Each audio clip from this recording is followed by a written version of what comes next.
Stand in the heat. Have you ever watched someone choose to stay when the whole world told them to walk away? When the sun burns so hot it strips everything down to what's real. No mercy, no shade, just truth. This is the story of a man who didn't need to be a hero. He just needed to be there. If you want to see how far love can reach when it's built on nothing but showing up, stay with me until the end. And when you're done, hit that like button and drop a comment with your city.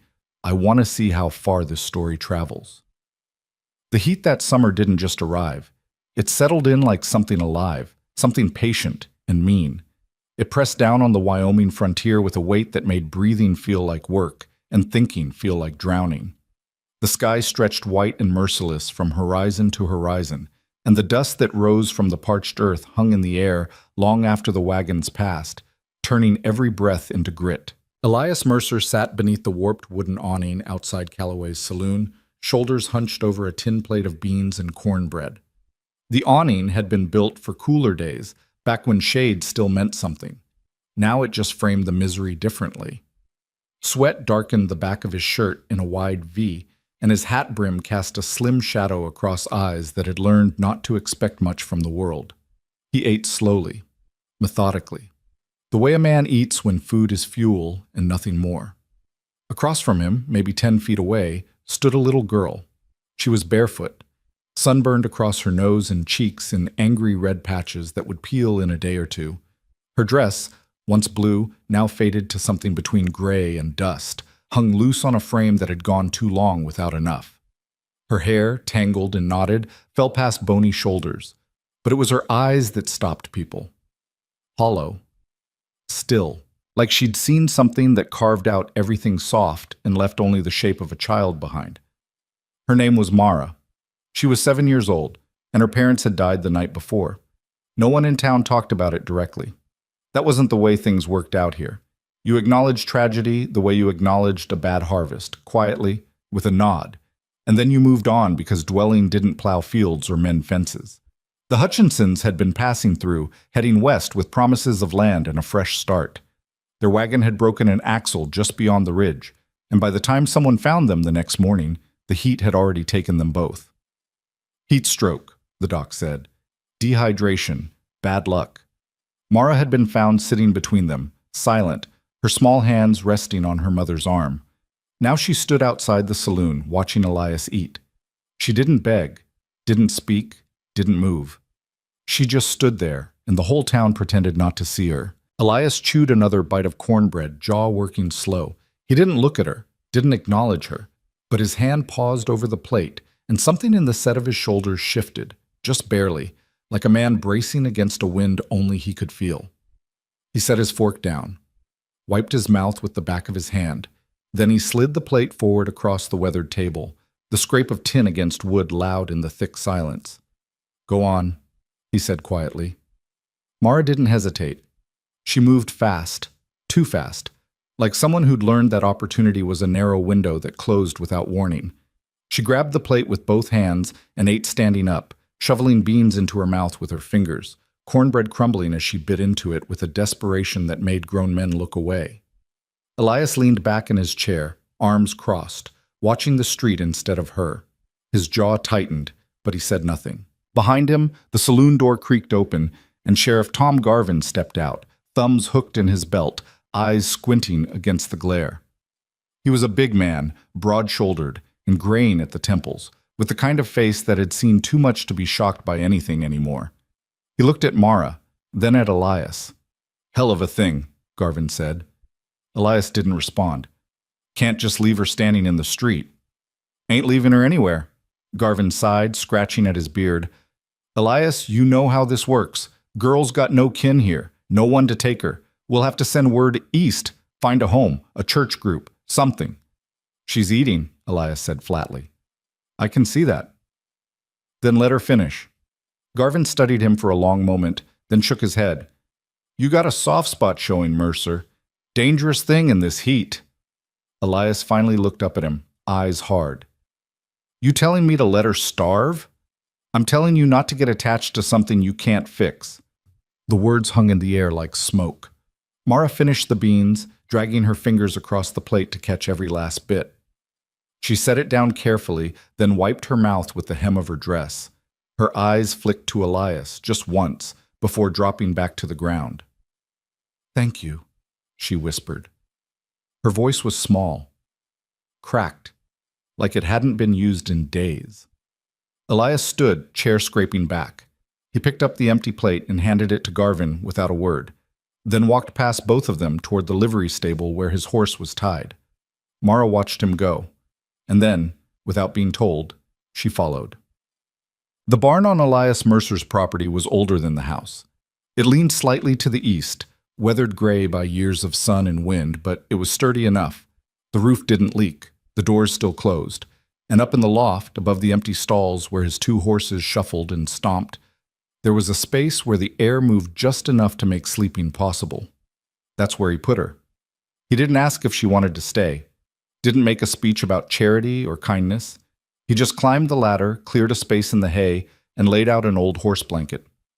"You sleep here," he said. "Don't go wandering at night. Coyotes come close sometimes."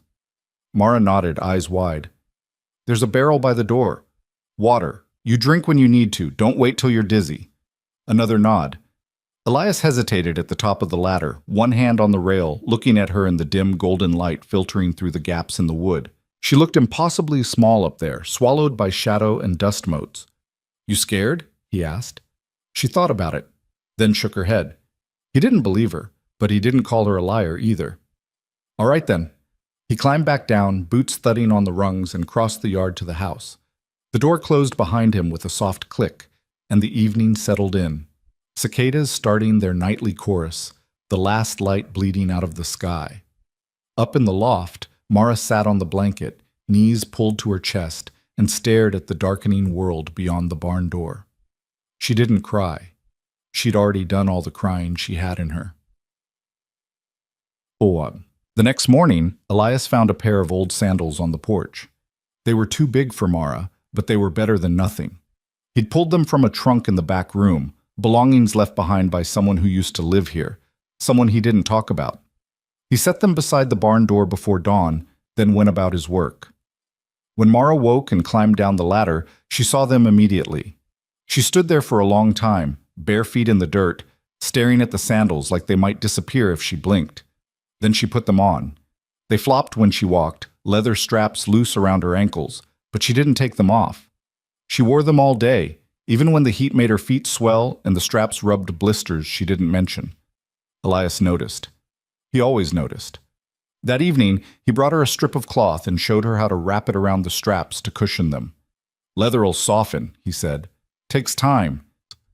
She nodded, watching his hands as he worked.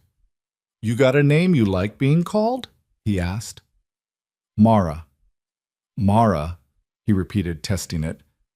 "All right. I'm Elias." "I know." He glanced at her, surprised. "I heard the sheriff say it," she explained. Elias grunted, finishing the wrap. "Sheriff talks too much." Mara almost smiled. Almost. He handed the sandals back to her and she slipped them on again, wiggling her toes.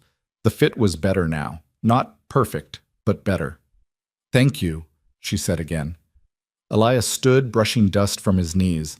"Don't thank me for what's decent."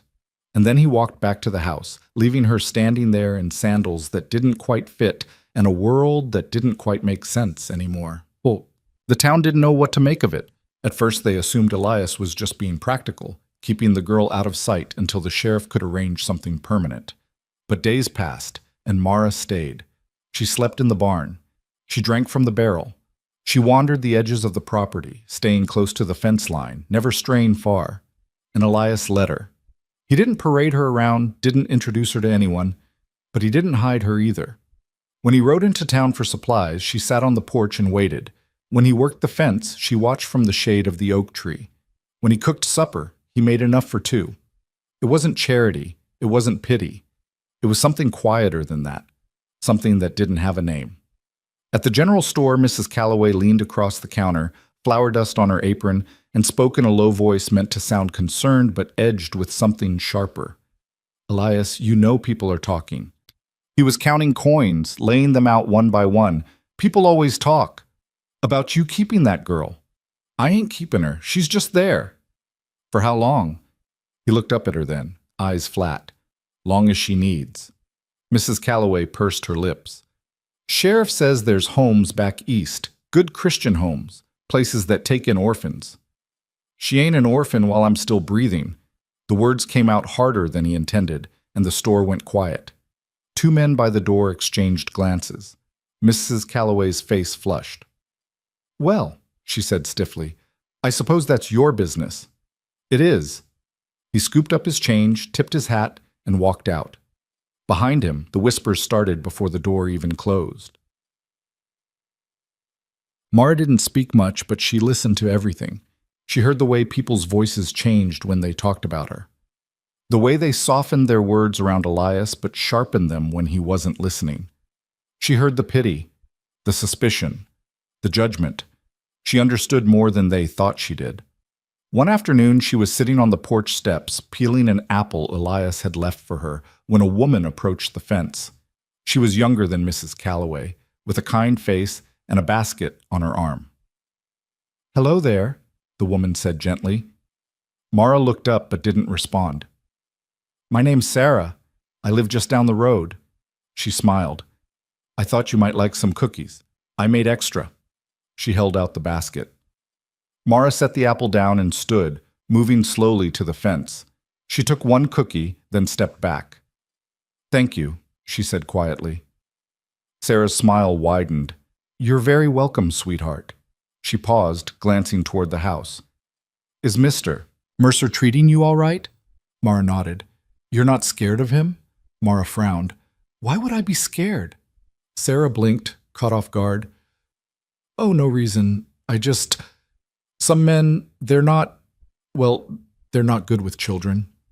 Elias is good, Mara said firmly. Sarah studied her for a moment, then nodded slowly. I'm glad to hear that. She hesitated. If you ever need anything, you come find me, all right? My house is the one with the blue shutters. Mara nodded again, and Sarah left, basket swinging. When Elias came back from the south pasture that evening, Mara was still holding the cookie, uneaten. You gonna eat that or just look at it? He asked. She glanced down. She asked if you were good. Elias paused, one hand on the porch rail. What'd you say? I said you were. He looked at her for a long moment, something unreadable passing through his eyes. Well, he said finally, don't go spreading rumors. Mara smiled, just a little, and took a bite of the cookie. 3 weeks after Mara's parents died, the heat broke for a single night. A storm rolled in from the west, dark clouds churning, thunder rumbling low and long across the plains. The air cooled fast, and the first drops of rain hit the dry earth like a blessing. Elias was in the barn, checking the horses, when he heard it, soft rhythmic thumping from above. He climbed the ladder and found Mara standing at the open loft door, arms outstretched, face turned up to the sky. Rain soaked her hair, her dress, ran in rivulets down her arms. She was laughing. It was the first time he'd heard her laugh. You're gonna catch cold, he said. She didn't stop, didn't even look at him. Mara.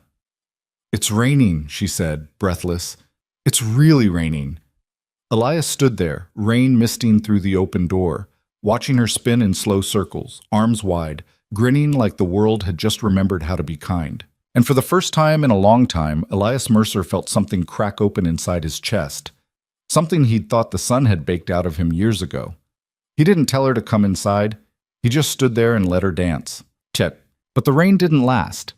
By morning, the sky was white again, the earth already cracking, and the heat returned with a vengeance. And with it came the whispers, louder now, sharper, harder to ignore. Because Mara wasn't just a child anymore. She was a question. And questions, in a town like this, demanded answers. The questions started small, the way most dangerous things do. At the mercantile, over bolts of fabric and tins of tobacco. At the church steps after Sunday service, voices hushed but insistent. In the saloon, where men nursed whiskey and spoke in that particular tone reserved for other people's business that they'd decided was somehow theirs. Why was Elias Mercer keeping that girl? What were his intentions? Was it proper for an unmarried man to house a child, especially a girl, without a woman present? What would people think? The town had always been good at thinking, less good at doing. Sheriff Garvin heard the talk, same as everyone else. He tried to ignore it at first, figuring folks would move on to fresher gossip once the novelty wore off.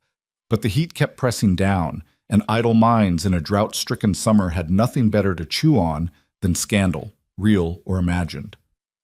So one morning, he rode out to Elias's place. He found him in the corral, working with a young mare that had been skittish since birth. Elias moved slow and deliberate, hands steady, voice low and constant. The mare's ears flicked toward him, testing, weighing whether this human was worth trusting. Garvin leaned against the fence, watching. He'd known Elias for near on 15 years, since Elias had first arrived in the territory with nothing but a horse, a rifle, and a silence that suggested he'd left more than geography behind. They weren't friends exactly, but they'd built something close to respect. "She coming along?" Garvin asked. "Getting there." Elias ran a hand down the mare's neck, and she didn't flinch. Progress. "That's good." Garvin shifted his weight. "Listen, Elias, we need to talk." "So talk." "About the girl." Elias's hand stilled on the mare's withers, but he didn't turn around. "What about her?" "Folks are concerned. Folks are always concerned about something. This is different." Garvin took off his hat, wiped sweat from his forehead. "You got a child living in your barn, Elias. No legal arrangement, no family ties. People are starting to ask questions that ain't gonna just blow over." "Let them ask." "It ain't that simple." Garvin's voice hardened slightly. "There's talk of bringing it to the territorial judge, making it official. Either you file for guardianship proper, or we find her a placement back east where there's families set up for this kind of thing." Now Elias did turn, eyes sharp. "Placement. Orphanages, church homes, good places. You ever been to one of those good places, Tom?" Garvin hesitated. "No." "Then don't stand there and tell me they're good." The mare shifted nervously, sensing the tension. Elias gentled her with a touch, but his gaze stayed locked on Garvin. "She's got a roof over her head," Elias said quietly. "She's got food, water. She ain't being hurt or scared or worked to the bone. What more do people want?" "They want it proper, legal. Legal don't mean right. Maybe not, but it means protected." Garvin put his hat back on, settling it carefully. "You file for guardianship, Elias, and this all goes away. Town council backs off. Judge signs the papers. She's yours in the eyes of the law, and nobody's got grounds to interfere." Elias looked away, jaw working. "And if I don't?" "Then I got to do my job. And my job says a child without kin needs to be placed with proper authorities." Garvin's voice softened. "I don't want to do that, Elias, but I will if you force my hand." The words settled between them like stones. Elias released the mare and walked to the fence, bracing his arms against the top rail. His knuckles went white. "She chose to stay," he said finally. "She's 7 years old. She don't get to choose." "She damn well should." Garvin sighed. "I know you mean well, but this ain't about what you want or what she wants. It's about what's lawful. And right now you're standing on the wrong side of that line." Elias turned his head, looking toward the barn where Mara was probably tucked into the shade, reading one of the 3 books he owned or just sitting quiet the way she did when the heat got too fierce. "How long do I got?" he asked. "Week, maybe 2 if I can stretch it." "That's it?" "That's all I can give you." Elias nodded slowly, something settling in his expression, resignation, maybe, or determination. Hard to tell which. "All right," he said. "I'll think on it." Garvin studied him for a long moment, then tipped his hat. "Don't think too long, Elias. Clock's ticking whether you like it or not." He mounted his horse and rode back toward town, dust rising in his wake. Elias stayed at the fence, staring at nothing until the mare came up behind him and nuzzled his shoulder. He reached back and scratched her ears. "Yeah," he muttered. "I know." That evening, Elias made stew. Venison and potatoes, carrots he'd traded for at the mercantile, an onion that had seen better days but still had some life in it. He cooked it slow over the fire, letting the flavors settle, and when it was ready he ladled 2 bowls and carried them out to the porch. Mara was already there, sitting on the top step, knees drawn up, watching the sun bleed out across the horizon. He handed her a bowl and sat down beside her, leaving a respectful distance between them. They ate in silence for a while, spoons scraping against tin, cicadas starting their evening song. "You know what guardianship is?" Elias asked eventually. Mara looked at him, cautious. "No. Means someone takes legal responsibility for a child, signs papers, makes it official in the eyes of the law." She absorbed this, chewing slowly. "Like adoption?" "Similar. Not quite the same, but close enough." "Why are you telling me this?" Elias set his bowl down, hands resting on his knees. "Because the sheriff came by today. Said folks in town think it ain't proper, me keeping you here without it being legal. They want me to either file papers or let them send you east." Mara went very still. "East?" "To homes that take in children without families." "I don't want to go east." "I know. I want to stay here." Elias looked at her then, really looked at her, this small, stubborn girl who'd survived things no child should have to survive, and still found reasons to smile when it rained. "Thing is," he said carefully, "filing papers means standing up in front of a judge and saying I'm fit to raise you. Means people looking into my life, asking questions, making sure I got the means and the character to do right by you." "You do?" "Maybe. But that ain't for me to decide." Mara frowned, processing. "What if they say no?" "Then I don't know what happens." She looked down at her bowl, appetite gone. "Will you try?" Elias didn't answer right away. He'd spent most of his adult life avoiding exactly this kind of entanglement, the kind that tied you to people and places and expectations you couldn't walk away from when things got hard. He'd built a life that was simple, solitary, safe. But safe didn't mean good, and simple didn't mean right. "Yeah," he said finally. "I'll try." Mara's shoulders relaxed, just slightly, and she picked up her spoon again. They finished eating as the sky darkened, stars beginning to prick through the fading light. "Elias?" Mara said quietly. "Yeah?" "Thank you." He looked at her, this child who kept thanking him for things that shouldn't require gratitude, and felt that crack in his chest widen just a little more. "Finish your supper," he said gruffly. "Getting cold." She smiled, small but real, and did. But Chetan. Filing for guardianship turned out to be more complicated than Elias had anticipated. He rode into town the next day and met with a man named Howard Pierce, a lawyer who operated out of a cramped office above the barber shop. Pierce was thin and precise, with wire-rimmed spectacles and ink-stained fingers that moved constantly, shuffling papers, making notes, adjusting his collar. "Guardianship," Pierce said, tapping his pen against the desk. "Unusual request. That a problem?" "Not inherently, but the court will want documentation, proof of stable income, character references, evidence that you're capable of providing for the child's physical and moral welfare." Elias shifted in his chair. "I got a ranch. Small, but it pays. I ain't in debt, and I keep my word." "Commendable. But you'll need witnesses willing to attest to that. People of standing in the community. I don't exactly run in those circles."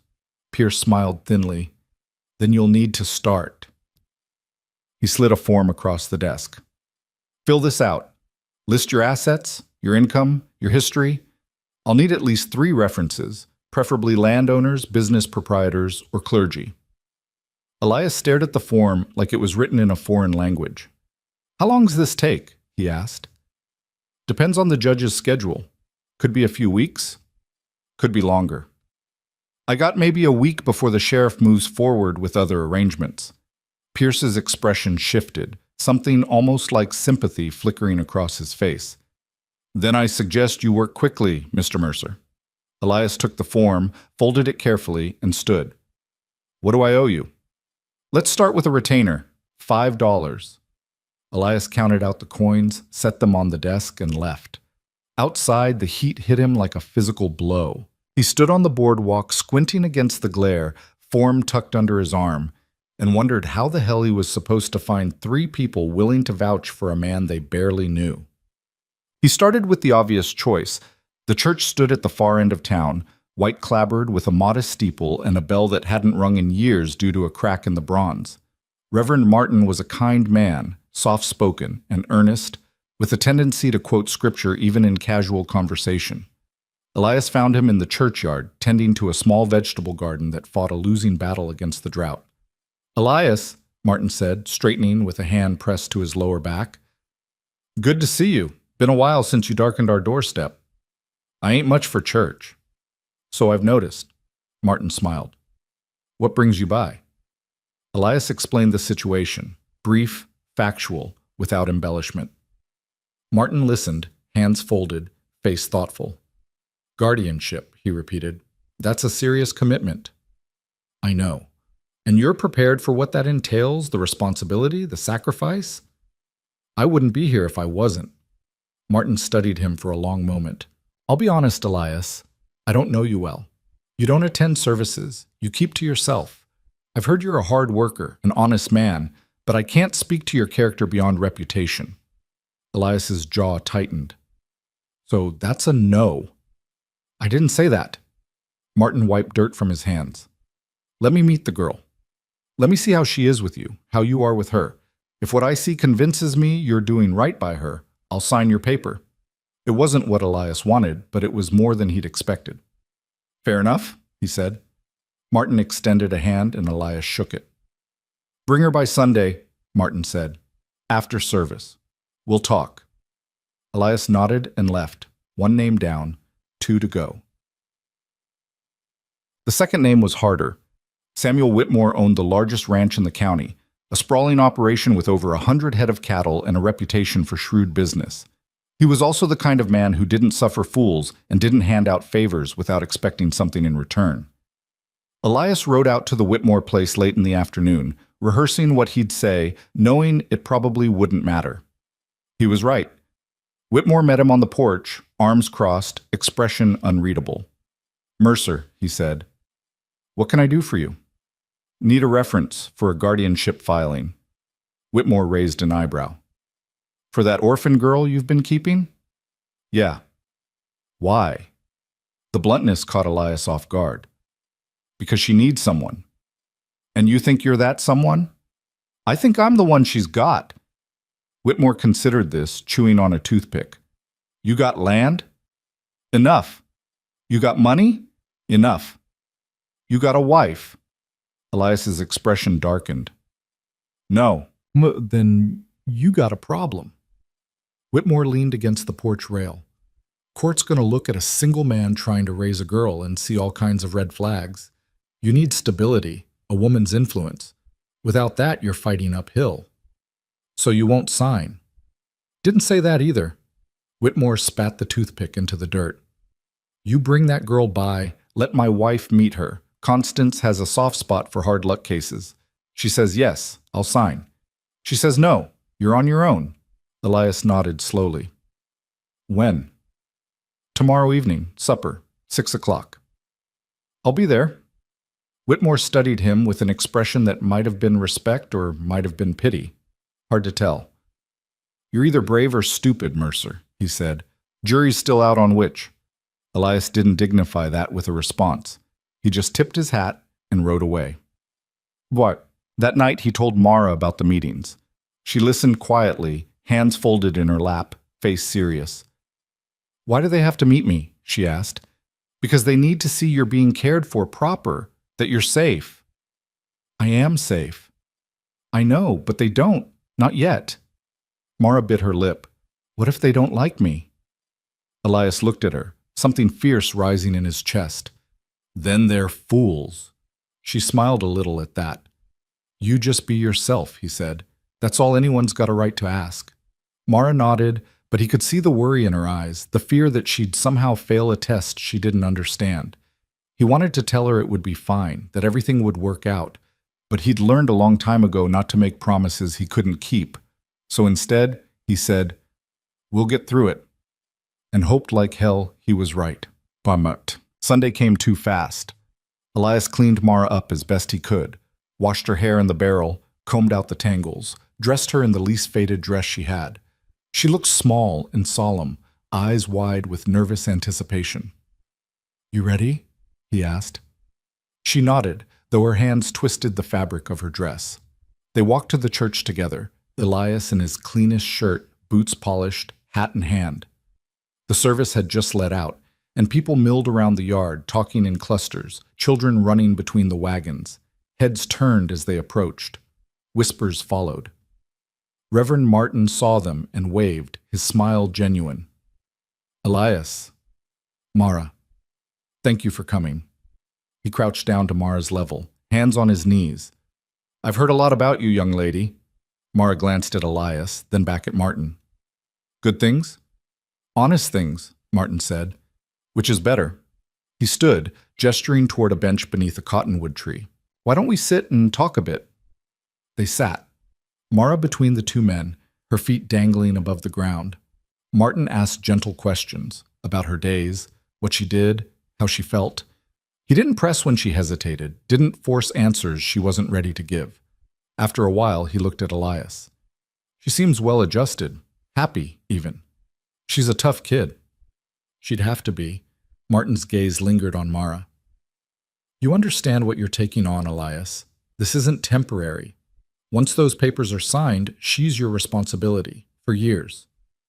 I understand. And you're prepared for that? Elias looked at Mara, who was watching a butterfly land on a nearby flower, her expression soft with wonder. Yeah, he said quietly. I'm prepared. Martin was silent for a moment, then nodded. All right, I'll sign. Relief flooded through Elias, sharp and unexpected. Thank you, he said. Martin smiled. Don't thank me. Thank her. She's the one who convinced me. Mara looked up, surprised. I did? You did, Martin said, just by being yourself.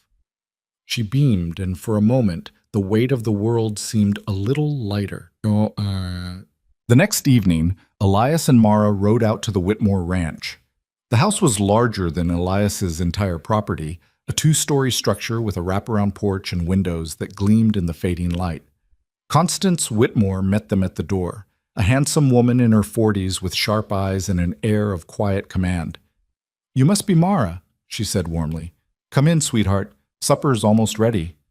The meal was elaborate by Elias's standards. Roasted chicken, mashed potatoes, green beans, fresh bread. Constance kept the conversation light, asking Mara about her favorite things, her thoughts on the ranch, whether she liked animals.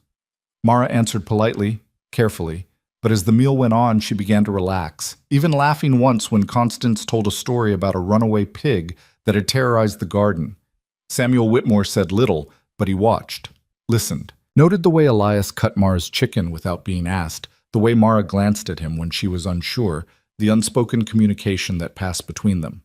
After supper, Constance took Mara to see the horses, leaving the men alone on the porch. Your wife's a good woman, Elias said. She is, Whitmore agreed. And she likes your girl. So you'll sign? Whitmore pulled out a cigar, lit it, took a long drag.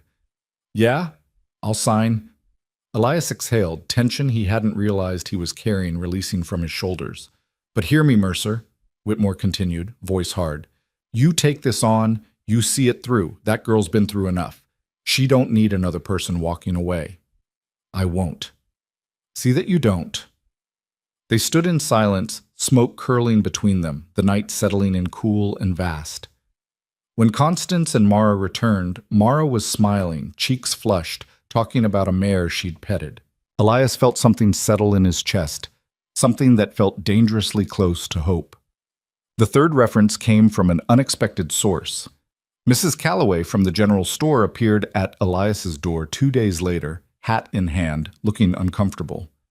I owe you an apology, she said without preamble. Elias blinked. For what? For judging without knowing, for listening to gossip instead of seeing what was right in front of me. She glanced past him, where Mara sat on the floor, playing with a wooden horse Elias had carved. That child's thriving. Anyone with eyes can see it, and you're the reason why. Elias didn't know what to say. I'd like to sign your reference, Mrs. Calloway continued. If you'll have me. Yeah, Elias managed. That'd be... yeah. She smiled, small but genuine, and handed him a sealed envelope. Already wrote it. Give it to your lawyer. Then she left, and Elias stood there holding 3 signatures that might just be enough to change everything. The hearing was set for the following Thursday. Elias wore his best clothes, hair slicked back, jaw freshly shaved. Mara wore a dress Constance Whitmore had given her, simple, blue, with white buttons down the front. They sat in the courthouse, a cramped room that smelled of old wood and older paper, waiting for Judge Callahan to arrive. When he did, he was a stern-faced man with white hair and eyes that missed nothing. The proceeding was brief. The lawyer presented the references. The judge read them, asked Elias a few questions about income and intent, and then turned his attention to Mara. "Young lady," he said, voice gentler than his appearance suggested, "do you want to stay with Mr. Mercer?" Mara looked at Elias, then back at the judge. "Yes, sir," she said clearly. "Why?" She thought about it, choosing her words carefully. "Because he stayed."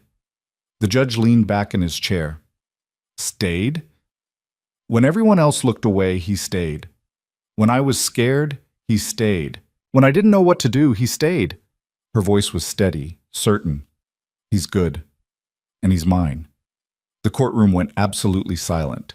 Judge Callahan's expression softened just slightly, and he looked at Elias with something that might have been approval. "Guardianship granted," he said, bringing down his gavel with a sharp crack.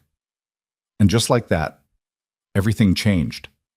Elias walked out of that courthouse with papers in his hand that made Mara legally his, but the weight of what that meant didn't settle in until they were halfway home and she fell asleep against his shoulder in the wagon, trust so complete it made his throat tight.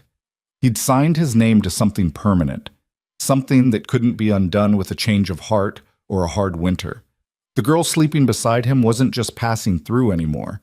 She was his responsibility, his family. The word felt strange even thinking it. He'd been alone so long he'd forgotten what it meant to be tethered to another person's well-being, to have someone depending on him for more than a day's wage or a fair deal. But as the wagon rolled over the rutted road and Mara's weight grew heavier against him, something in Elias's chest that had been clenched tight for years finally loosened.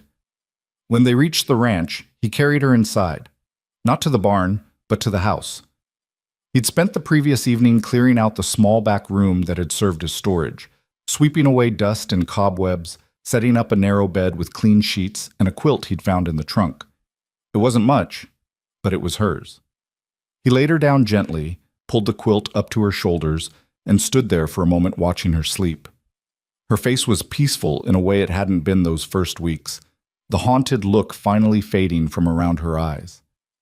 "You're mine too, kid," he said quietly, so quiet she couldn't possibly hear. "Guess we're stuck with each other now." Then he turned down the lamp and left her to rest. The next morning, Mara woke in a real bed for the first time since her parents died, and when she came out to the kitchen, Elias had breakfast waiting, eggs, bacon, biscuits with honey. She sat at the table, taking it all in with wide eyes. "This is my room now?" she asked. "Not the barn?" "That's right." "Forever?" Elias poured coffee for himself, hesitated, then poured a small cup of milk for her. "Long as you want it." Mara picked up her fork, then set it down again. "Elias?" "Yeah?" "What do I call you?" The question caught him off guard. He'd been so focused on the legal aspects, the practical concerns, that he hadn't thought about the emotional architecture they'd need to build. "What do you want to call me?" he asked. She considered this seriously. "Are you my father now?" In the eyes of the law, something close to it. "But not my real father." "No, your real father was the man who raised you before. I can't replace him, and I won't try." Mara nodded slowly, processing. "Can I just keep calling you Elias?" "That works fine." She smiled with relief and picked up her fork again. "Okay, good." They ate breakfast together as the sun climbed higher, and if anyone had looked through the window, they would have seen something that looked almost ordinary. A man and a child sharing a meal, starting a day like any other. But ordinary was a miracle when you'd been expecting nothing at all. The town's reaction to the guardianship was mixed. Some folks, like Reverend Martin and the Whitmores, offered congratulations and genuine support.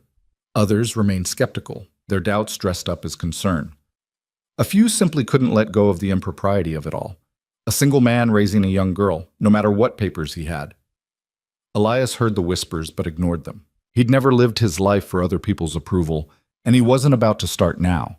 What he didn't ignore was the moment, 3 weeks after the hearing, when he came back from checking fence lines and found Mara gone.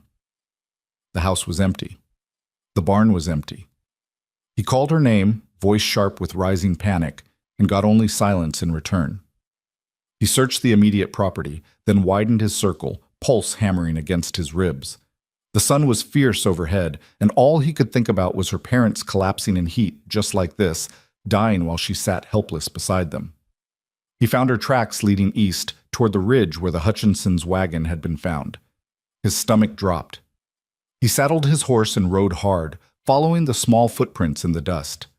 The landscape out here was unforgiving, rocky outcroppings, sparse vegetation, rattlesnakes sunning themselves on flat stones. Not a place for a child alone. He found her exactly where he feared he would.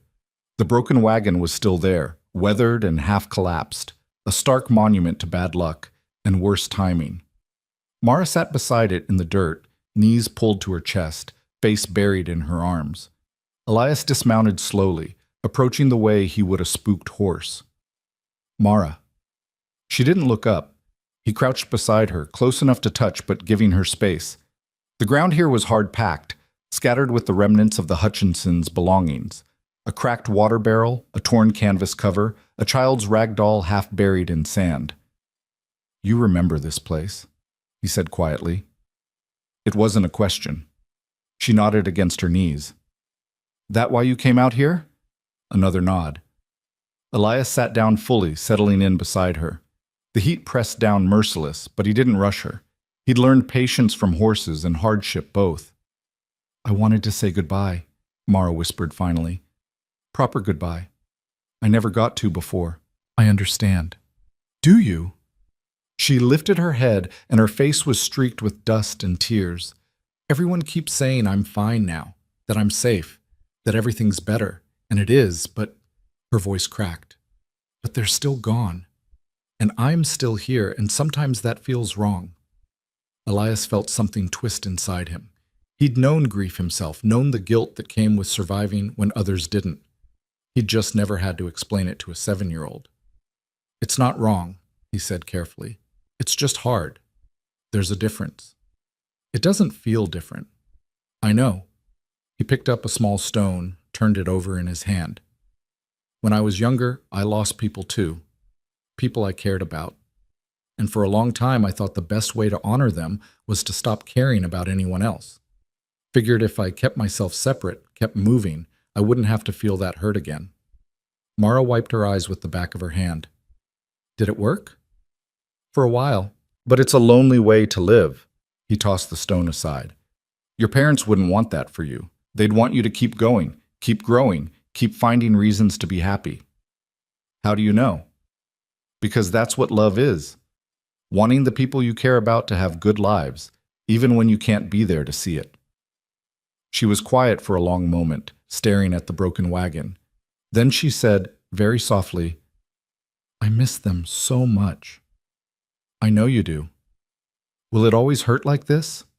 Elias considered lying, offering the kind of easy comfort adults sometimes gave children to make them feel better.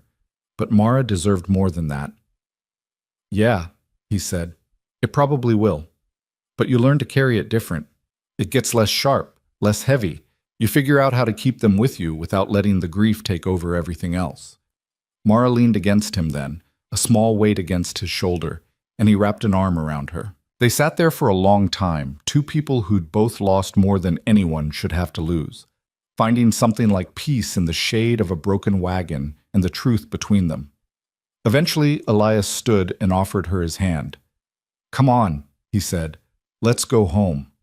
Mara looked up at him, eyes red but clear. "Okay." She took his hand and he pulled her to her feet. Then he did something he'd never done before. He lifted her up and set her in the saddle, climbing up behind her. "We'll come back sometime if you want," he said. "Bring flowers or something. Make it a proper memorial." "I'd like that." He turned the horse toward home and Mara settled back against him, safe and solid. Behind them, the broken wagon stood silent in the heat, and the ghosts it held watched them go. After that day, something shifted between them. Mara stopped testing whether Elias would leave, stopped holding herself at a careful distance. She started asking for things, small things at first, like could she help with chores? Could she learn to ride? Could she sit with him on the porch in the evenings? Elias said yes to all of it. He taught her to curry the horses, to mend fence, to recognize the signs of weather changing. He wasn't particularly good with words, but he was good with showing, and Mara learned fast. She also started talking more. About her parents, about memories she'd been afraid to touch. Elias listened without trying to fix anything, and slowly those memories became less like wounds and more like treasures she could take out and examine without bleeding. But not everyone was content to let them build this fragile peace. The trouble came from a direction Elias hadn't anticipated.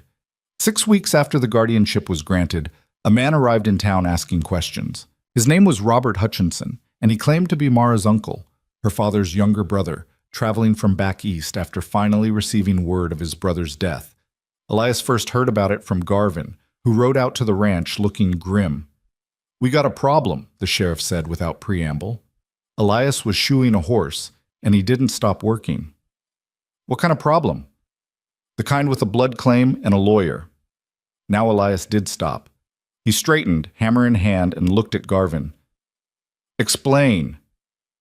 "Man named Robert Hutchinson showed up yesterday. Says he's Mara's uncle.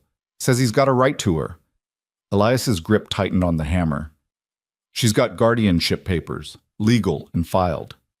"I know, and I told him that. But he's claiming that blood relation supersedes guardianship, especially when the guardian's not even a family friend." Garvin took off his hat, ran a hand through his hair. "He's filed a petition with the territorial court, wants the guardianship overturned." The world seemed to tilt slightly. Elias set the hammer down with careful precision. "He have a legitimate claim?" he asked. "According to his lawyer, yeah. If he can prove kinship and demonstrate he's fit, the court might rule in his favor." "Where is he now?" "Staying at the boarding house. Asked to meet with Mara tomorrow." "Absolutely not. Elias, you can't refuse." "Watch me." Garvin's expression hardened. "You do that, and it looks like you're hiding something. Like you know your claim won't hold up under scrutiny. You want to fight this, you got to be smart about it." Elias stared at him, jaw clenched so tight it ached. "What are you suggesting?" "Let him meet her, supervised, on your property if that makes you feel better. Let him make his case and let Mara see who he is. Then when it goes before the judge, she can speak for herself same as she did before." "And if she chooses him?" The question came out rough, and Garvin's expression softened. "You really think she will?" Elias didn't answer. That evening, he sat Mara down and told her about her uncle. She listened without interrupting, face pale but composed. "Do I have to go with him?" she asked when he finished. "No, not unless a judge says so, and even then I'll fight it. But he's family, real family." "So am I now," Elias said firmly. "Papers say so. But more than that, I was here. I stayed. That counts for something." Mara twisted her hands in her lap. "What if he's nice?" "Then that's good. You deserve to know your family." "But what if he wants to take me away?" Elias reached out and took her hands, stilling them. "Then we'll deal with it, together. But Mara, listen to me. No matter what happens, you get a say in this. Your voice matters. Don't let anyone tell you different." She nodded, but her eyes were bright with fear. "I don't want to leave," she whispered. "I know. I want to stay here with you." Something in Elias's chest cracked wide open. He pulled her into a hug, awkward but fierce, and felt her arms wrapped tight around his neck. "Then we'll make sure that happens," he said into her hair. "I promise." It was the first promise he'd made her, and he meant every word. Robert Hutchinson arrived the next afternoon driving a rented buggy, dressed in a suit that marked him as city folk despite the dust of travel. He was younger than Elias expected, maybe 30, with his brother's eyes and a careful smile. Elias met him in the yard, Mara standing slightly behind him. "Mr. Mercer," Hutchinson said, extending a hand, "thank you for agreeing to meet." Elias shook it briefly. Didn't have much choice. "I suppose not." Hutchinson's gaze shifted to Mara, and his expression softened. Hello, Mara. I'm your Uncle Robert, your father's brother. Mara didn't respond, fingers gripping the back of Elias's shirt. Hutchinson crouched down to her level, still smiling. You probably don't remember me. You were very young when I left for Boston, but I remember you. You had your mother's eyes even then. What do you want? Mara asked quietly. The bluntness seemed to catch him off guard. I want to get to know you, to make sure you're all right. I'm fine. I'm glad to hear it. But when I received word about your parents, about what happened, his voice caught, genuine emotion flickering across his face. I came as soon as I could. I couldn't let you grow up alone, not when you have family who cares about you. She's not alone, Elias said flatly. Hutchinson stood, and some of the warmth left his expression. Mr. Mercer, I appreciate what you've done for Mara. I truly do. But I'm her blood. Her father would have wanted her with family. Her father would have wanted her safe and happy. She's both. With a stranger, I'm not a stranger anymore. They stared at each other, tension thick between them. Mara stepped forward slightly. Can I ask you something? Hutchinson's attention snapped back to her. Of course. Where were you when Mama and Papa died? He blinked. I was in Boston. I didn't know. It's been almost 3 months. It took time for the letter to reach me. And then I had to settle my affairs, arrange travel. Elias was here the next day, Mara said simply. He gave me food and water and a place to sleep. He didn't wait for letters or arrangements. He just stayed. Hutchinson's jaw tightened. Mara, I understand you're grateful to Mr. Mercer, but gratitude isn't the same as family. I can give you a real home, education, opportunities you won't have out here in the middle of nowhere. This is my home. It's a ranch in the desert. It's my home, she repeated, louder now. And Elias is my family. The papers say so. Papers can be changed. Elias stepped forward, putting himself between Hutchinson and Mara. I think it's time for you to go. Hutchinson's expression hardened. This isn't over, Mercer. No, I don't suppose it is. They held each other's gaze for a long moment, and then Hutchinson turned and walked back to his buggy. He climbed up, took the reins, and looked back one last time. I'll see you in court, he said. Then he drove away, leaving dust and tension in his wake. Mara moved to stand beside Elias, watching the buggy disappear down the road. He seemed sad, she said quietly.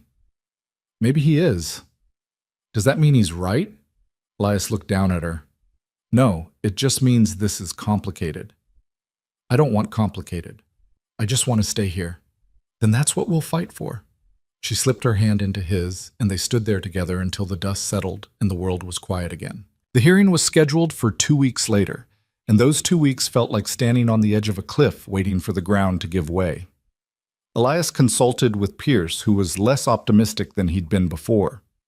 Blood relation is powerful in the eyes of the law, Pierce explained, especially when it's a direct uncle.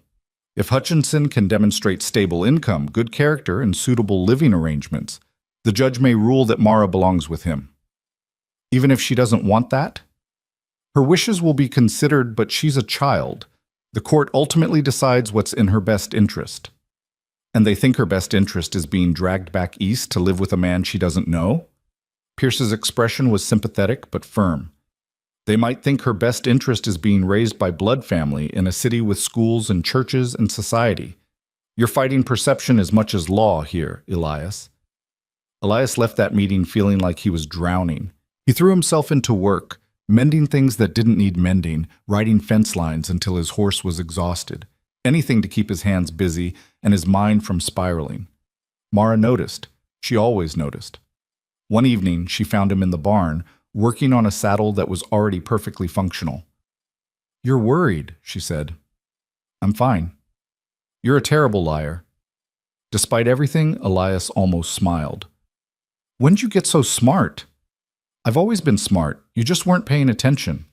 She sat down on a hay bale, watching him work. The light was fading, golden and soft, through the barn door. Elias? Yeah? If the judge says I have to go with Uncle Robert, will you let me? His hand stilled on the leather. If that's what the law says, I won't have a choice. But would you let me? Really? He set the saddle down and turned to face her fully. No. I'd fight it every way I knew how. I'd appeal. I'd petition. I'd make so much noise they'd have no choice but to listen. And if none of that worked? The question hung between them, terrible and necessary. Then I'd make sure you knew you always had a home here, Elias said quietly. That no matter where you were, no matter how far away, you could always come back. And I'd be waiting. Mara's eyes filled with tears, but she didn't let them fall. You promise? I promise. She stood and crossed to him, wrapping her arms around his waist. He held her tight, this small, fierce girl who'd chosen him against all logic and reason, and prayed to a deity he wasn't sure he believed in that he wouldn't have to let her go. The day of the hearing arrived with cloudless skies and suffocating heat. Elias and Mara sat on one side of the courtroom, Hutchinson and his lawyer on the other.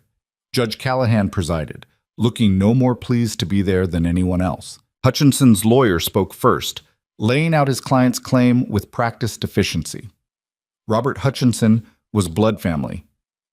He had steady employment as a clerk in Boston, respectable lodgings, and connections to ensure Mara received proper schooling and moral guidance. He had traveled considerable distance and expense to claim his niece, demonstrating commitment and care. Pierce countered by emphasizing the existing guardianship, the stability Mara had found with Elias, the trauma of uprooting her again. He called Reverend Martin and Constance Whitmore as character witnesses, both of whom spoke eloquently about Elias's integrity and Mara's well-being. But the strongest testimony came from Mara herself. Judge Callahan called her forward, and she walked to the witness stand with her head high, small hands gripping the rail. Mara, the judge said gently, I need you to answer some questions honestly. Can you do that? Yes, sir. Do you understand that Mr. Hutchinson is your uncle, your father's brother? Yes, sir. And he wants to take you back to Boston to live with him. Do you understand that too? Yes, sir. How does that make you feel? Mara was quiet for a moment, choosing her words carefully. Scared. Why scared? Because I don't know him, and Boston isn't home. Hutchinson leaned forward, face earnest. Mara, I know we're strangers now, but we're family. I can give you things Mr. Mercer can't. Education, culture, a future beyond this desert. Mara looked at him directly. Elias gave me something you didn't. What's that? He gave me water when I was dying of thirst. He gave me shade when the heat was killing me. He gave me a place to grieve and time to heal. He didn't wait for letters or make excuses. He just stayed. Her voice was steady, clear. Blood didn't do that. He did. The courtroom went absolutely silent. Judge Callahan leaned back, studying her with an unreadable expression. You love him, he said. It wasn't a question. Yes, sir. And you want to stay with him? More than anything. The judge looked at Elias, then at Hutchinson, then back at Mara. This court will recess for 1 hour while I consider my ruling, he said. The gavel came down, and everyone stood. Elias met Mara at the gate, and she collapsed against him, shaking. You did good, he murmured. Real good. What if it's not enough? Then we'll figure something out. But you did everything right. They waited outside, Elias pacing while Mara sat on a bench, hands folded. The hours stretched like taffy, endless and excruciating. When they were finally called back in, Elias's heart was hammering so hard he thought everyone must be able to hear it. Judge Callahan looked tired. This is not an easy decision, he began. Mr. Hutchinson has a legitimate claim, and his intentions appear genuine. Under normal circumstances, blood relation would carry significant weight. Elias felt his stomach drop. However, the judge continued, these are not normal circumstances. This child has already endured tremendous loss and upheaval. She has found stability, safety, and most importantly, a voice. And when given the opportunity to speak, she has spoken clearly. He looked at Hutchinson. Sir, I believe you care for your niece, but care from a distance is not the same as showing up in the moment of crisis. Mr. Mercer did that, and in doing so, he earned something that cannot be legislated or overruled. The judge's gavel rose. The existing guardianship will stand. Mara remains with Elias Mercer. The gavel fell, and the world rushed back in all at once, Sound, light, air. Mara turned and threw her arms around Elias's neck, and he held her so tight he was afraid he might break her, but she just held on tighter. "We won," she whispered. "We won." "Yeah, kid," he said, voice rough. "We did." Across the courtroom, Robert Hutchinson stood slowly. For a moment, Elias thought he might protest, might fight. But instead, he just looked at Mara with something like resignation and sorrow. "Be happy," he said quietly. Then he turned and walked out. And just like that, it was over. They rode home in silence, but it was a different kind of silence than before, not heavy with dread, but light with relief. Fragile as new glass. Mara sat beside Elias in the wagon, her hand resting on the seat between them, and every few minutes he'd glance over just to make sure she was really there, really his, really staying. The sun was beginning its descent when they pulled into the yard, painting everything in shades of amber and gold. Elias helped Mara down, and she stood there for a moment looking at the house, the barn, the fence line stretching toward the horizon. "It looks different," she said. "It's the same as it was this morning." "No," she shook her head. "It looks like home now, really home." Elias felt something catch in his throat. He'd owned this land for near on 8 years, worked it through droughts and harsh winters, built every fence post and patched every leak. But it had never been more than a place to him, a roof, a purpose, a way to keep moving forward without having to think too hard about where he'd been. Now, watching Mara walk toward the porch like she belonged there, he understood the difference between a place and a home. She turned back to him, squinting against the low sun. "Can we have supper outside tonight? On the porch?" "If you want." "I want." She smiled, and it was the kind of smile that made the last 3 months of worry and fighting feel worth every second. "I'll set the table." She disappeared inside, and Elias stood there in the yard listening to the sounds of her moving through the house. Footsteps, the scrape of chairs, the clatter of plates.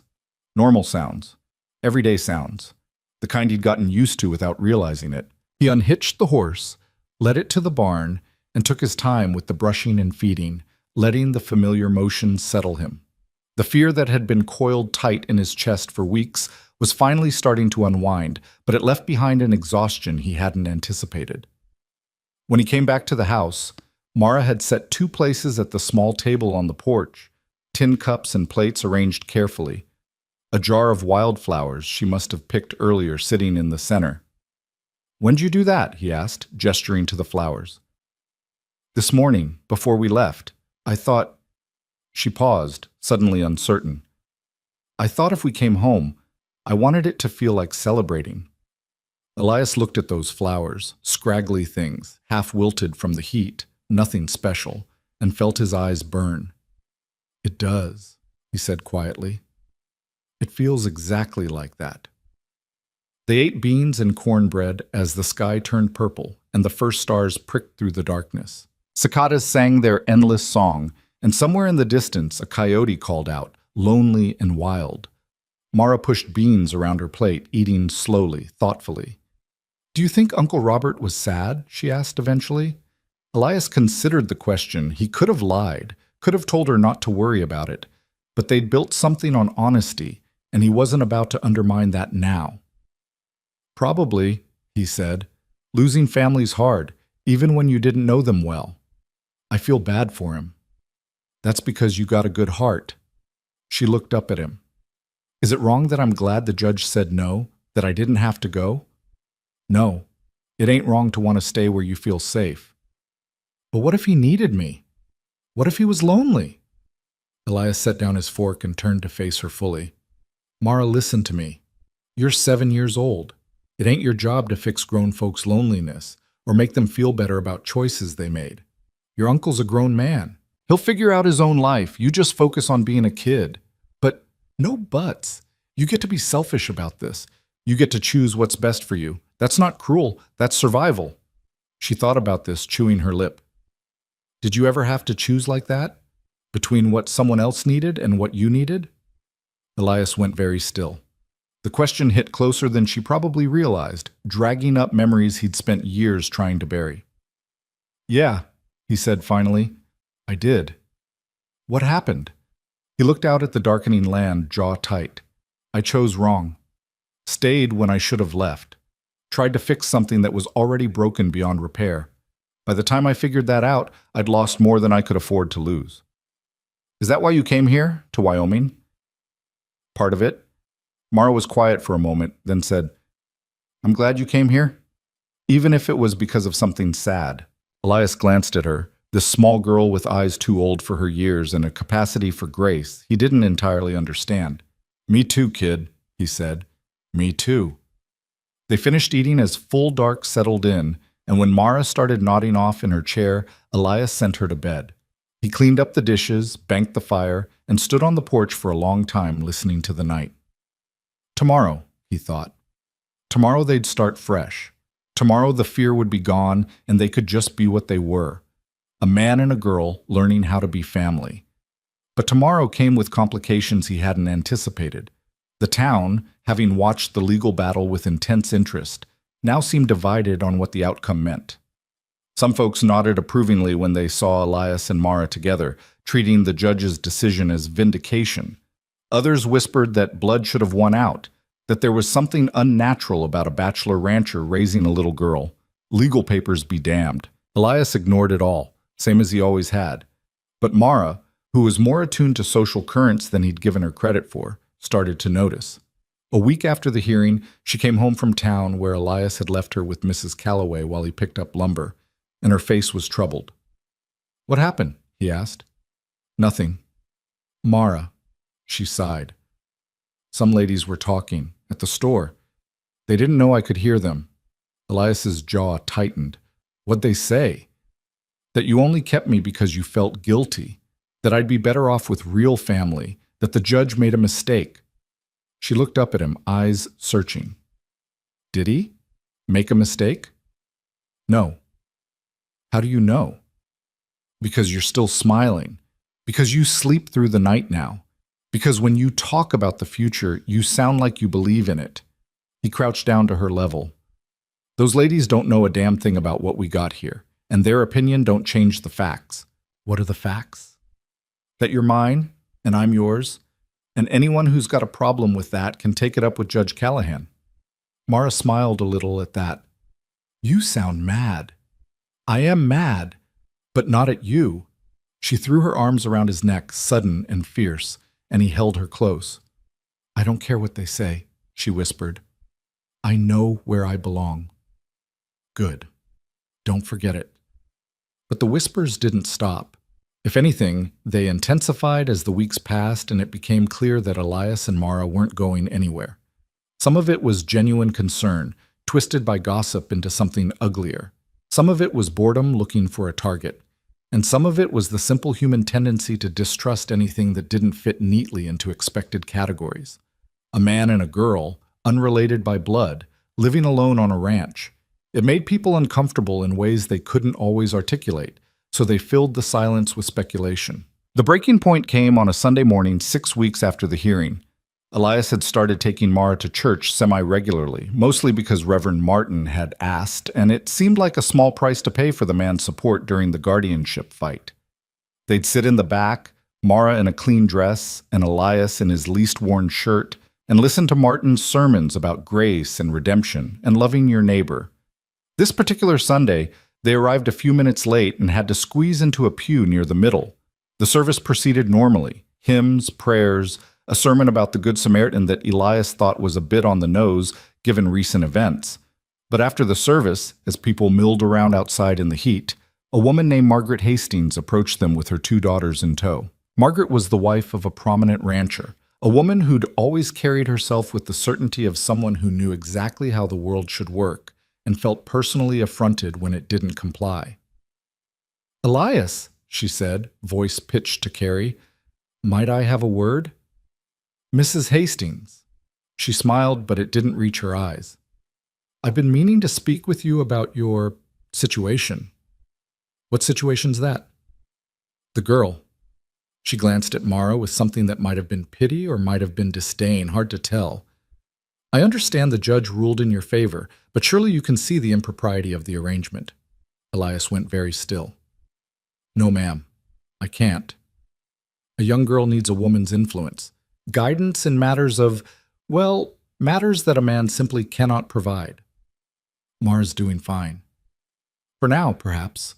But as she grows older, questions will arise. Questions about decency and reputation. Margaret's voice dropped to a conspiratorial tone that somehow managed to be even louder. People talk, Elias, and what they're saying isn't kind. Let them talk. It's not about you, it's about her. Margaret looked at Mara again. A girl's reputation is her most valuable asset. If she grows up in circumstances that invite speculation, it could damage her prospects considerably. Mara, who'd been standing quietly beside Elias, spoke up. What prospects? Margaret blinked, caught off guard. I beg your pardon? You said it could damage my prospects. What prospects? Well, marriage, respectability, a place in society. Mara frowned. I'm 7. Which is exactly why these foundations matter now. Mrs. Hastings, Elias said, voice dangerously quiet. I appreciate your concern, but Mara's prospects ain't your business. I'm simply trying to help. No, ma'am, you're trying to feel important by meddling in things that don't concern you. He took Mara's hand. We're done here. He turned to leave, but Margaret wasn't finished. You can't protect her from everything, Elias, she called after them. Sooner or later, she'll have to face the consequences of your choices. Elias stopped, turned back, and in a voice that carried across the churchyard said, the only consequence she's facing is having someone who gives a damn whether she lives or dies. If that bothers you, I suggest you examine why. Then he walked away, Mara's hand tight in his, while the congregation watched in stunned silence. They didn't speak on the ride home. Mara stared at her hands, and Elias stared at the road, anger simmering just below the surface. When they reached the ranch, Mara climbed down from the wagon and went straight to the barn. Elias watched her go, gave her a few minutes, then followed. He found her in the loft, sitting in the same spot where she'd slept those first few weeks, knees pulled to her chest. You all right? He asked from the ladder. Did I ruin your reputation? Elias climbed up and sat beside her. What? Mrs. Hastings said people are talking, that keeping me makes you look bad. I don't give a damn how I look. But what if she's right? What if people stop doing business with you because of me? What if... Stop. Elias put a hand on her shoulder. Listen to me. Whatever people want to say, whatever gossip they want to spread, it don't change nothing between us, you understand? Nothing. But no, there's no future where I regret choosing you. There's no version of this where I wish I'd walked away. So stop trying to make yourself responsible for other people's smallness. Mara's eyes filled with tears. I just don't want you to lose things because of me. The only thing I'd lose is you, and that ain't happening. She leaned against him, and he wrapped an arm around her shoulders. What Mrs. Hastings said, Mara murmured, about me needing a woman's influence, is that true? Elias sighed. Probably some truth to it. There's things I can't teach you, things I don't know about being a woman in this world.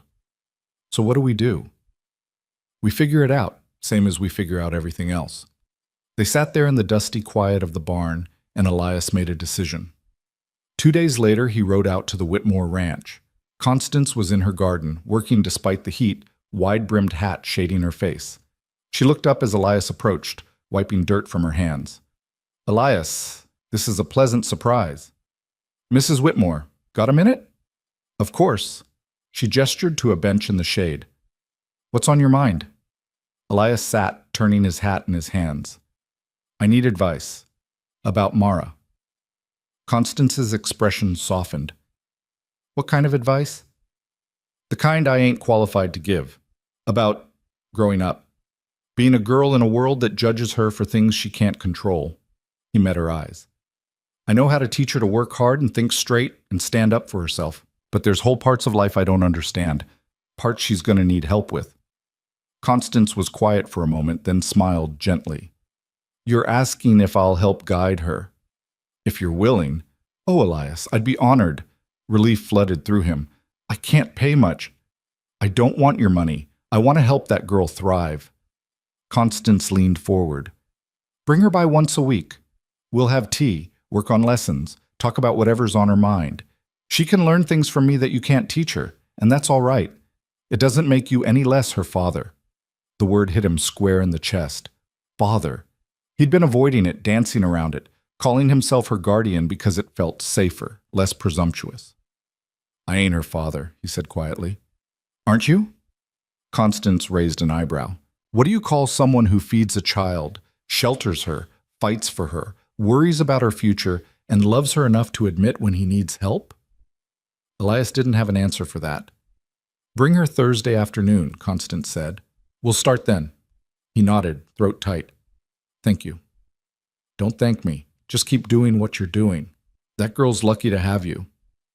When Elias told Mara about the arrangement, she was nervous at first, worried it meant she wasn't good enough as she was. But he explained it the way Constance had framed it, not as fixing something broken, but as adding tools to help her build the life she wanted. The first Thursday, Mara came home with flour on her dress and a smile on her face, talking a mile a minute about learning to make biscuits and discussing books and hearing stories about Constance's own childhood. She said I remind her of herself at my age, Mara said, eyes bright. Stubborn and curious and too smart for my own good. Sounds about right, Elias said, and Mara laughed. The visits became a routine, and slowly something shifted.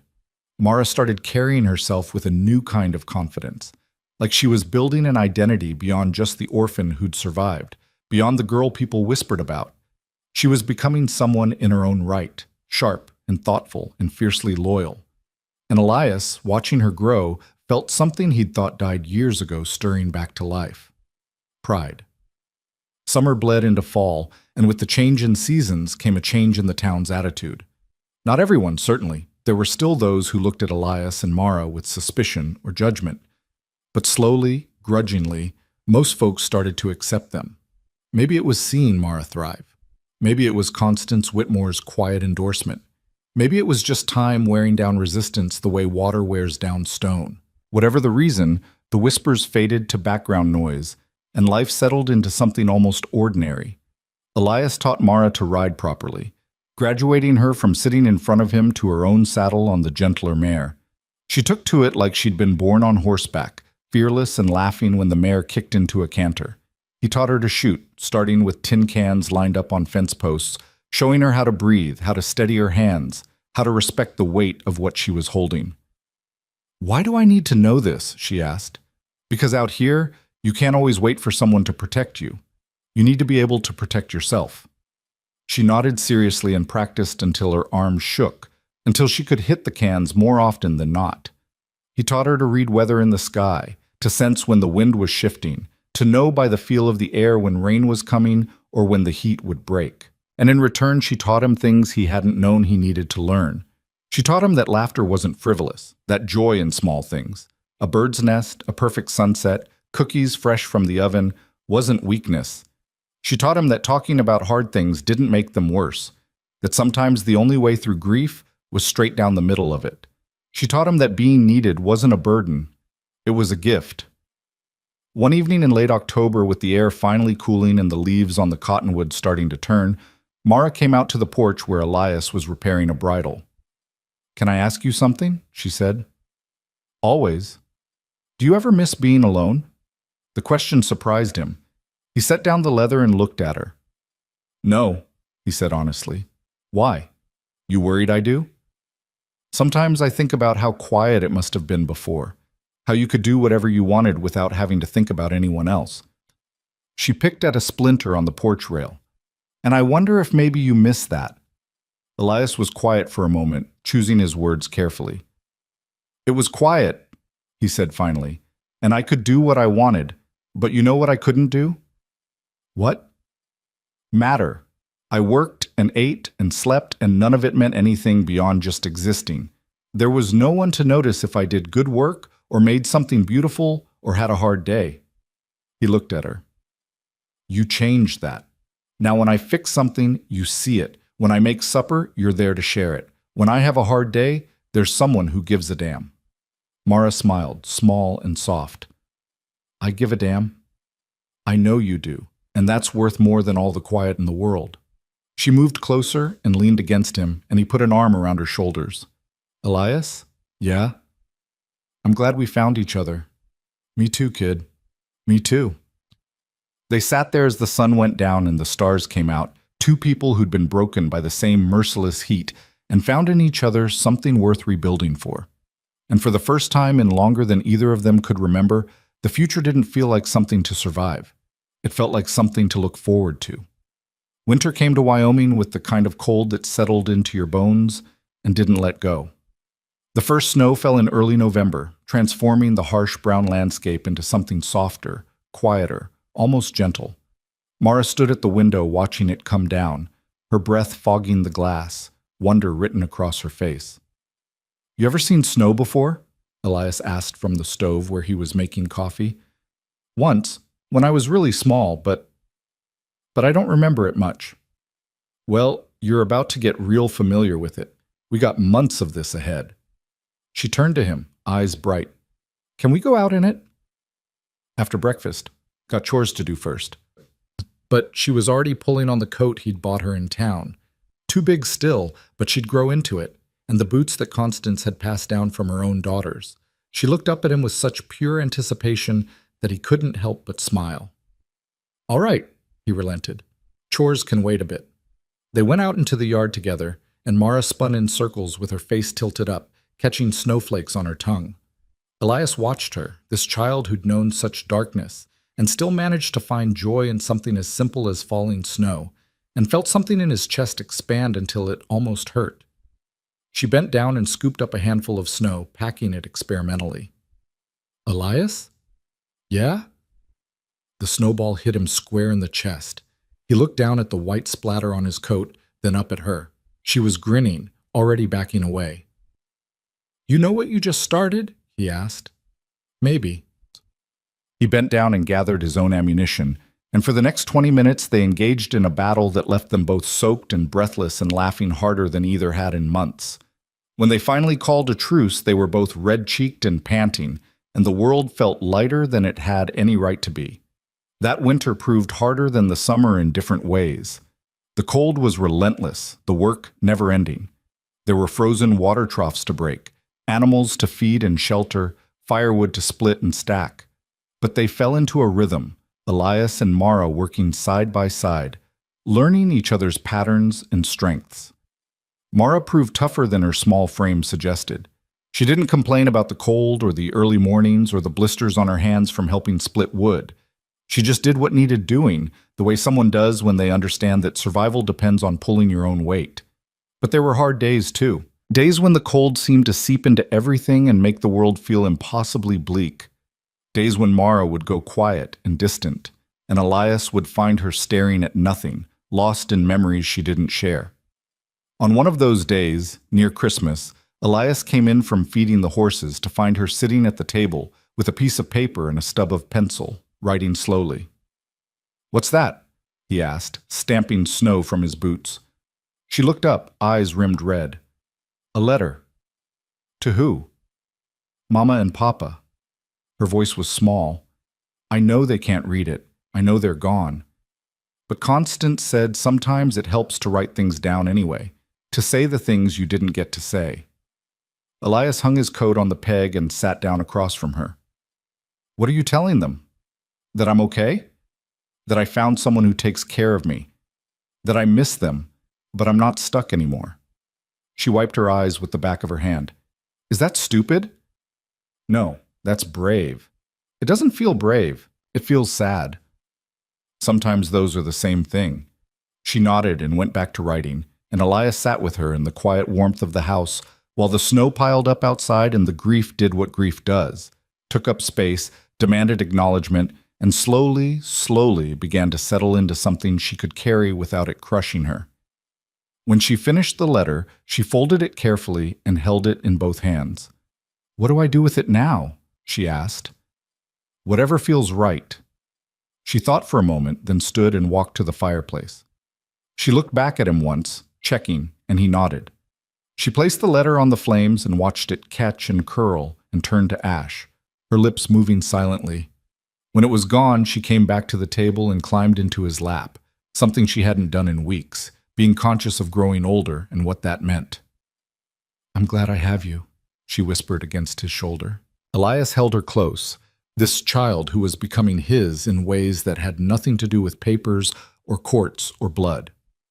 "I'm glad I have you too," he said. Christmas came quiet and simple.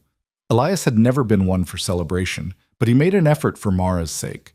He cut a small pine from the property and set it up in the corner of the main room. Mara strung popcorn and dried berries to decorate it, and Constance had sent over a few glass ornaments that caught the firelight and threw tiny rainbows across the walls. On Christmas morning, Elias gave Mara a doll that Constance had helped him pick out: cloth body, porcelain face, yellow yarn hair. Mara clutched it like it was made of gold. "She's beautiful," Mara breathed. "You like her?" "I love her." She looked up at him. "I didn't get you anything. You being here is enough." "That doesn't count." "Sure it does." But later that day, after they'd eaten a modest Christmas dinner and were sitting by the fire, Mara pulled something from her pocket and handed it to him shyly. It was a piece of leather, tooled carefully with a simple pattern. Nothing fancy, but the work was neat and obviously done with great care. "It's for your saddle," she said, "or your bridle. Wherever you want to put it. Constance showed me how to do the tooling." Elias turned it over in his hands, running his thumb across the pattern. His throat felt tight. "This is real fine work," he managed. "You really think so?" "I know so." He looked at her. "Thank you, Mara." She beamed, and that night when he went to bed, he placed the leather piece on the small table beside his bed, where he could see it first thing in the morning. The winter stretched long, but they made it through. And when spring finally came, green pushing up through melting snow, it felt like a promise kept, that they could survive the hard seasons together and come out the other side intact. But just as the world was thawing, a letter arrived that threatened to freeze everything solid again. Sheriff Garvin delivered it personally, riding out to the ranch on a gray morning in early March. Elias saw him coming and felt his stomach drop. "Tom," he said as the sheriff dismounted. "What brings you out?" Garvin pulled an envelope from his coat. "Got a letter forwarded through the territorial office. Figured I should bring it myself." Elias took it, recognizing the official seal. "What is it?"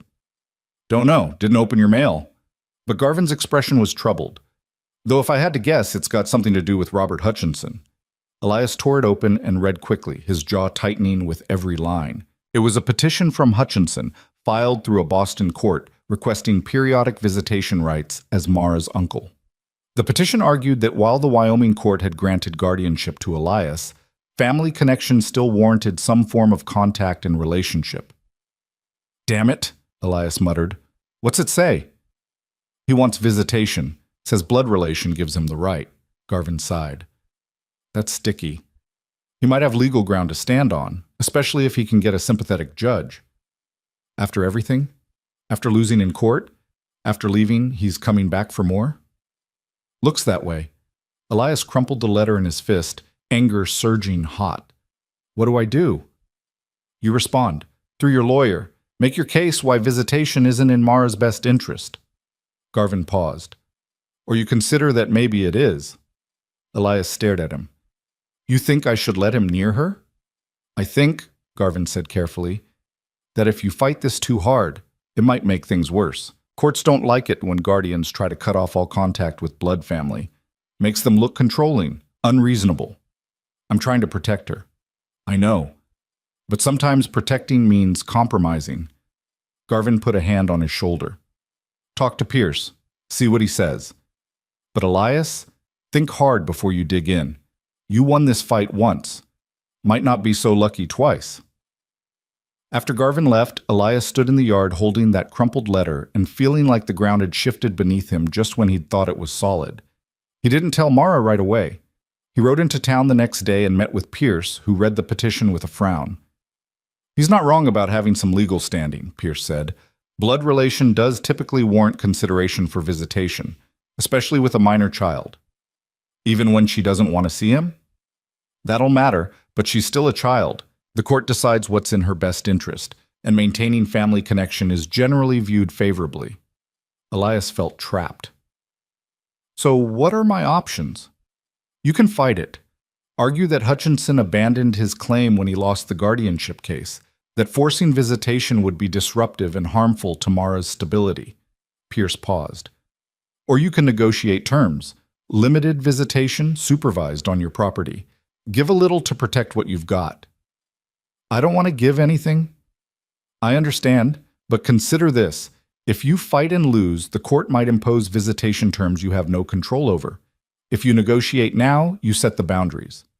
Elias hated it, hated all of it, but he saw the logic. What do you recommend? Propose supervised visits quarterly on your ranch, 2 hours each time.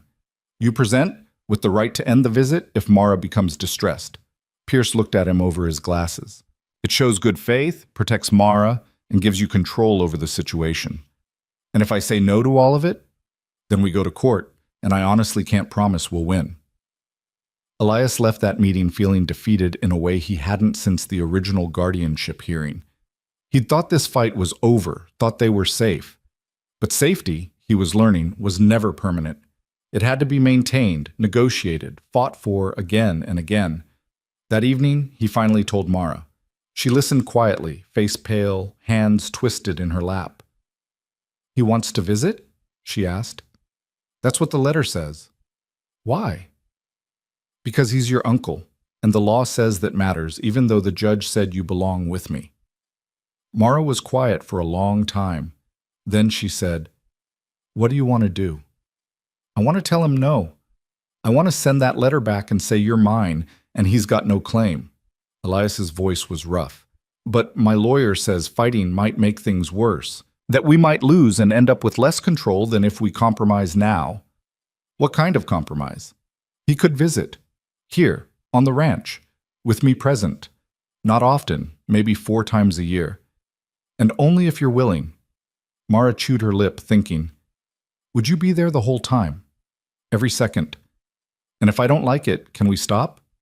That's what I'd insist on, yeah. She looked out the window at the spring landscape, green and soft with new growth. I don't hate him, she said finally. He didn't do anything mean to me. He just wasn't there when it mattered. That's fair. But he is family, Mama's and Papa's family, and maybe... She paused, searching for words. Maybe it would be nice to talk to someone who knew them, who could tell me stories about them that I don't remember. Elias felt his chest tighten. He'd been so focused on protecting her from Hutchinson that he hadn't considered what she might gain from knowing him. So you want to do this? He asked. I don't know if I want to, but I think maybe I should. She looked at him. Is that okay? If it's what you want, then yeah, it's okay. Even though it makes things complicated. Mara, things are always going to be complicated. That's just life. He took her hand. But we figure it out, same as always. She squeezed his hand. Together? Together. Pierce drafted a response proposing the visitation terms, and 2 weeks later they received Hutchinson's acceptance. The first visit was scheduled for late April. In the days leading up to it, Elias was wound tight as a spring, checking and rechecking everything, making sure the house was clean, the yard presentable, trying to prepare for something he couldn't quite name. Mara was quieter than usual, not anxious exactly, but thoughtful, preparing herself in her own way. When the day came, Hutchinson arrived in a hired wagon precisely on time. He climbed down, looking uncomfortable in travel-dusty clothes, carrying a small package wrapped in brown paper. Elias met him in the yard, Mara standing slightly behind him. Mr. Mercer, Hutchinson said, formal and stiff. Hutchinson, thank you for agreeing to this. I know it wasn't easy. It wasn't my first choice, Elias said bluntly. But Mara wanted to meet with you, so here we are. Hutchinson's gaze shifted to Mara. Hello, Mara. Hello, Uncle Robert. He held out the package. I brought you something. From Boston. Mara glanced at Elias, who nodded slightly. She stepped forward and took the package, unwrapping it carefully. Inside was a book, a beautiful edition of fairy tales with gilt edges and color illustrations. It was your mother's, Hutchinson said quietly. When she was a girl. I thought you might like to have it. Mara's eyes went wide. She ran her fingers over the cover reverently. Really? This was hers? She loved that book. Used to read it to me when I was small and she was supposed to be watching me. He smiled with the memory. She always did the voices. What voices? And just like that, the ice began to thaw. Hutchinson sat on the porch steps, and Mara sat beside him, not too close, but close enough, and he told her stories about her mother, about how she'd been brave and stubborn and kind, about how she'd climbed trees and caught frogs, and once broken her arm falling off a barn roof because she'd been convinced she could fly with a bedsheet cape. Elias stood nearby, watching, listening. He'd expected to feel jealous or threatened, but instead he just felt grateful that Mara was getting something he could never give her, a connection to the parent she'd lost. After an hour, Hutchinson turned to Elias. "Could I speak with you privately for a moment?" Elias nodded, and they walked a short distance away while Mara paged through the book. "I owe you an apology," Hutchinson said. "When I came here last time, I was angry. At myself, mostly, for not being there sooner, for not being the one who saved her. And I took that anger out on you by trying to take her away." "Yeah, you did. I see now that would have been a mistake. Not because you're better than me, I don't know if you are, but because she chose you, and that matters." He looked back at Mara. "She's happy here. I can see that, and I was wrong to try to disrupt it." Elias studied him, looking for the trap, but found only sincerity. "I don't want to be her father," Hutchinson continued. "I can't be. She already had one, and he's gone. But maybe I could be her uncle, really be it. Someone who cares about her, who shows up when it matters, who she knows she can turn to if she needs to. That what you want? That's what I'm asking permission for." Elias thought about all the people in Mara's life now, Constance teaching her, Reverend Martin checking in, the Whitmores inviting her to supper. She was building a web of support, people who cared about her in different ways. Maybe Hutchinson could be part of that too. "All right," Elias said. "But here's the terms. You want to be her uncle? You be consistent. You don't promise things you can't deliver. You don't disappear for months at a time. And you respect that I'm her guardian. I make the decisions about her welfare." "Agreed. And if you ever try to take her from me again, I won't," Hutchinson said firmly. "You have my word." They shook hands, and something that had been twisted tight in Elias's chest finally loosened. The visits became a regular thing, not quarterly, but every few months when Hutchinson could manage the trip from Boston. He brought books and stories, photographs of Mara's parents from before she was born, small pieces of a history she'd thought was lost forever. And slowly, carefully, he became what he'd promised. Not a threat, but family. Spring turned to summer and the heat returned, but it felt different this year. Less oppressive, less cruel. Maybe because they'd survived it once before and knew they could do it again. Mara turned 8 in July, and Constance threw a small party with cake and lemonade. A few families from town came: the Whitmores, Reverend Martin, Mrs. Calloway, and her husband. Even Sheriff Garvin stopped by with a gift, a pocket knife he'd had engraved with Mara's initials. Watching Mara laugh with the other children, cake frosting on her face and joy in her eyes, Elias felt like he was seeing a miracle. This girl who'd stood silent and hollow-eyed in the dust just a year ago was now vibrant and alive, surrounded by people who cared about her. Constance came to stand beside him, watching the children play. "You did good, Elias," she said quietly. "I just gave her a place to land. You gave her more than that. You gave her a reason to believe the world could be kind again." "Well," she patted his arm. "That's no small thing." That night, after everyone had gone and Mara was in bed, Elias sat on the porch looking at the stars. He thought about where he'd been a year ago, alone, purposeless, just going through the motions of existing. He thought about a small girl standing in the heat, hungry and desperate and trusting him with nothing but need. He thought about all the ways that moment could have gone differently, all the reasons he could have given for walking away. And he was grateful, fiercely, overwhelmingly grateful, that he hadn't. The door creaked behind him, and Mara padded out in her nightgown, the doll he'd given her at Christmas tucked under one arm. "Can't sleep?" he asked. "Too excited." She sat down beside him. "It was a good birthday." "Yeah, it was." They sat in comfortable silence, listening to the cicadas and the night wind. "Elias?" "Yeah? When we first met, why did you help me? Really?" He'd asked himself that question 100 times and never found a satisfactory answer. But sitting there with her, safe and loved and looking toward a future that held possibility instead of just survival, maybe the answer didn't matter as much as what came after. "Because you were there," he said finally, "and I could.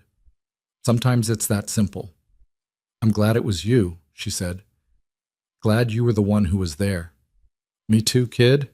She leaned against him, and they watched the stars wheel overhead, two people who'd found each other in the worst moment and made something good from it. Inside the house, the clock ticked toward midnight. Outside, the world was vast and indifferent.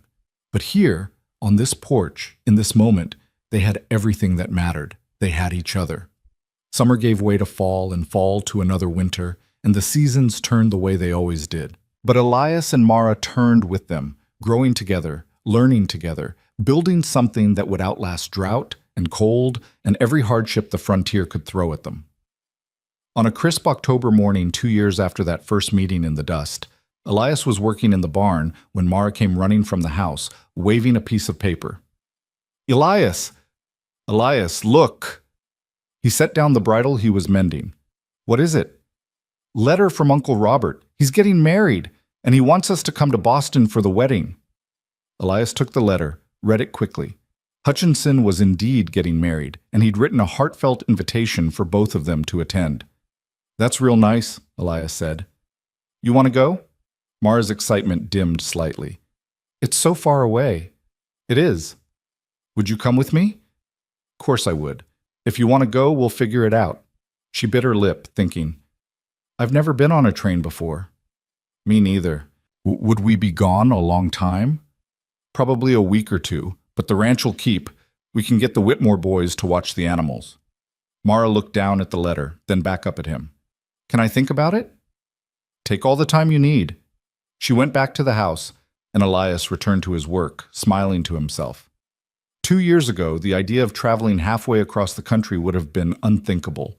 Now it was just a decision to make together.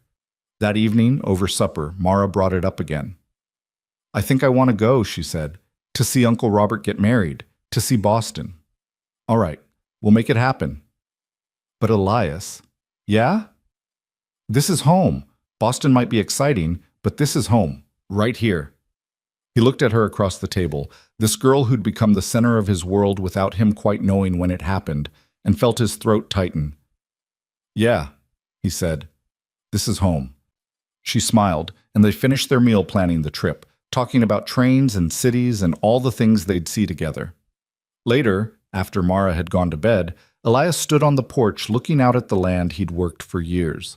The same land where he'd first seen a hungry child and made a choice that changed everything. He thought about that moment a lot these days, not with regret or wonder, but with quiet gratitude for whatever instinct or grace or pure dumb luck had made him slide that plate of food across the table instead of turning away. One small act of decency in the crushing heat, that's all it had been. But it had been enough. The wind picked up, carrying the scent of sage and dust and the promise of rain. Elias closed his eyes and listened to the sounds of home, the creak of the barn, the rustle of grass, the gentle breathing of the child sleeping safe inside. "You still got me, kid," he murmured to the night. And somewhere in her dreams, Mara smiled, because she knew it was true. They'd found each other when the heat was unbearable and hope was scarce, two broken people who didn't know they were looking for family. They'd fought for each other, chosen each other, built something real from nothing but stubbornness and love. And now, standing in the cool darkness with stars burning overhead, and tomorrow waiting patient as always, Elias Mercer understood something he'd never quite grasped before. Home wasn't a place you found. It was something you built. One day at a time, one choice at a time, one small act of staying when everyone else walked away. And sometimes, if you were lucky enough and brave enough and foolish enough to try, you got to watch it grow into something beautiful, something worth every hard season, something worth everything. The door opened behind him, and Mara padded out, wrapped in a quilt, eyes sleepy. "Can't sleep again?" he asked. "Just wanted to make sure you were still here." "I'm still here." "Promise?" "Promise." She moved to stand beside him, and he wrapped an arm around her shoulders, holding her close. Above them, the stars blazed cold and distant. Around them, the frontier stretched vast and unforgiving. But between them, in that small space where a man and a child stood together against the darkness, there was warmth, there was light, there was home. And that was enough. It was more than enough. It was everything.